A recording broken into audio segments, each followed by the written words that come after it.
Son la comisaria de Energía de la Unión Europea porque acaba de salir ya la votación, el resultado de la votación del acuerdo de Irlanda del Norte que se ha decidido ya en el Parlamento británico.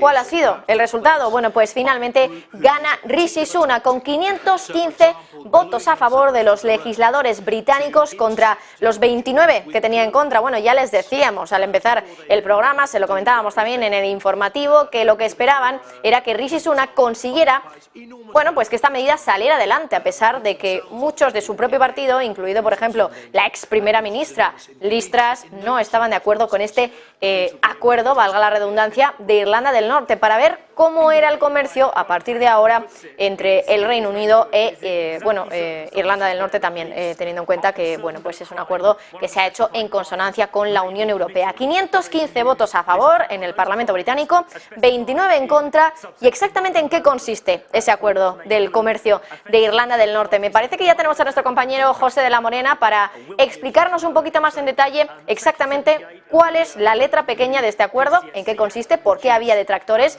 de Rishi Sunak, pero finalmente por qué ha salido adelante. Vamos a ver si podemos ya enseguida conectar con José para explicarnos un poquito más en detalle lo que está pasando con este acuerdo que, como les decimos, finalmente ha conseguido aprobarse en el Parlamento británico. 515 votos a favor, 29 en contra. José de la Morena, ¿en qué consiste el acuerdo de Irlanda del Norte, del Brexit, post-Brexit, eso sí?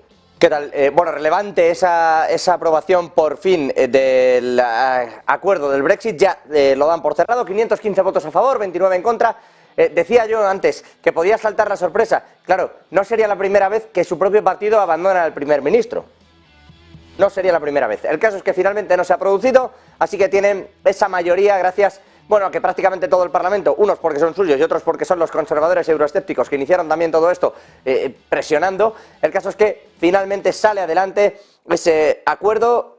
Para el Brexit se da por cerrado. Dices, ¿en qué consiste? Bueno, la etapa final tiene dos puntos, lo que se llama el freno de Stormont y el acuerdo de Windsor. El acuerdo de Windsor es la fórmula completa para cerrar ese acuerdo en Irlanda del Norte. Lo que pasará ahora, se lo veníamos contando en estos últimos días, es que aunque la DUP ha votado que no, es decir, los unionistas de Irlanda del Norte creen que es insuficiente, pero finalmente se ha respetado la unidad territorial de las dos Irlandas sin poner una frontera en medio, poniendo unos carriles que hacen que haya un carril rojo, como hemos contado muchas veces, por donde irán en circulación los bienes que sean de Reino Unido y que por lo tanto requieran esa especificidad en los controles a la hora de salir y a la hora de entrar desde la Comunidad Europea.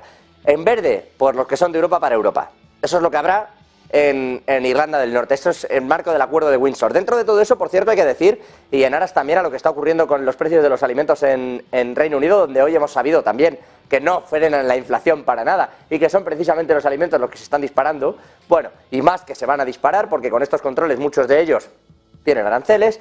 Bueno, lo cierto es que hay algunos de esos alimentos que van a pasar directamente por la vía verde, porque ya dijo Rishi Sunak que hay cuestiones, algunos billetes de avión y sobre todo temas de la cadena alimentaria, que no tienen que pasar más controles en el bando británico porque las necesidades de control que hay en Europa son mayores, los estándares y los controles que pasan son mayores y más numerosos en Europa que en Reino Unido, entonces podrán pasar también por esa vía verde. Salvo eso, la cuestión también fundamental estaba en lo que se llama el freno de Stormont. ¿Qué es esto? Lo que Irlanda del Norte, o la capacidad de Irlanda del Norte para frenar o autorizar la injerencia del Parlamento Europeo, particularmente a través de la justicia europea, en sus decisiones. El problema para la DUP, para los unionistas de Irlanda del Norte, que para quien no los conozca son un partido mayoritario allí, que lo que pretende es ser muy británico sin torpedear, sin molestar, sin estropear la paz de Belfast con las dos Irlandas, ¿no? En esa línea, lo que decía la DUP es, las garantías que se nos da son mejores que las que había, pero no son suficientes para asegurarnos que no se produce una injerencia de la justicia europea en nuestra normativa, en particular pues con ese tipo de controles en los alimentos, etcétera, etcétera, porque también le van a llegar los datos y los va a poder monitorear desmilitarizar la propia Europa, la propia Comisión Europea y la justicia europea, si lo considerase necesario. Esto molesta en Irlanda del Norte, a pesar de que el freno de Stormont, como digo, lo que ha permitido es que los norirlandeses puedan decidir en su Parlamento qué decisiones quieren que vayan al Parlamento británico y cuáles permite que se diriman a través de la justicia europea, o si quiere utilizar ambos cauces.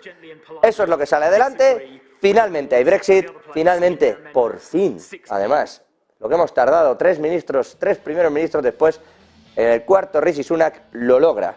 Cerrado el Brexit. Ahora, según la propia hoja de ruta de Rishi Sunak, toca intentar que no lo parezca. Ir cerrando acuerdos comerciales con Europa para volver a una suerte de ideario y de conjunción económica con el viejo continente que se parezca mucho a algo que sea todo lo contrario al Brexit.